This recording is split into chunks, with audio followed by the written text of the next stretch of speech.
2 Algériennes victimes d'une violente agression raciste en France. 2 femmes d'origine algérienne ont été violemment agressées sur fond de racisme. Bien qu'elles soient françaises, Zora et Lila ont été insultées, frappées et maltraitées simplement à cause de leurs origines. L'incident s'est déroulé après un banal accrochage entre la voiture des 2 femmes et un autre véhicule. Celles-ci circulaient normalement lorsqu'un des conducteurs les a confrontées de manière agressive, accusant d'abord de tentative de fuite. Rapidement, cette altercation a dégénéré. L'homme, furieux, les a insultés de manière raciste, qualifiant les victimes de sales arabes. Il a alors été rejoint par d'autres occupants de son véhicule, un homme et son adolescent, qui ont intensifié l'agression physique, des violences physiques et verbales selon France Bleu. Les 2 femmes ont été prises au piège par leurs agresseurs, qui ne se sont pas contentés des insultes. Zora a été plaquée au sol, étranglée et frappée par l'adolescent, tandis que Lila a aussi été malmenée, malgré ses tentatives de filmer la scène pour appeler à l'aide.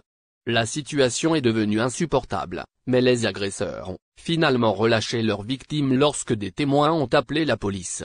Les forces de l'ordre sont rapidement arrivées, mais le traumatisme des victimes, marqué par des griffures et des bleus, était déjà bien installé. Plusieurs jours après l'agression, Zora et Lila sont toujours sous le choc. Les mots prononcés par les agresseurs, comme « rentrez chez vous », « sale arabe », résonnent encore dans leur esprit. La violence subie n'a pas seulement laissé des traces physiques, mais aussi psychologiques.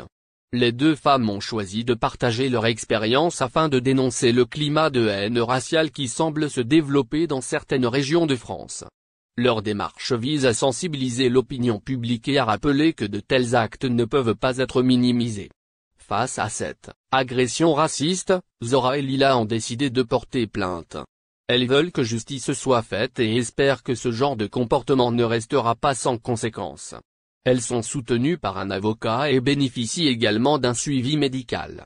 Leur objectif est de briser le silence autour du racisme ordinaire et de la violence verbale et physique que subissent trop souvent des personnes issues de l'immigration.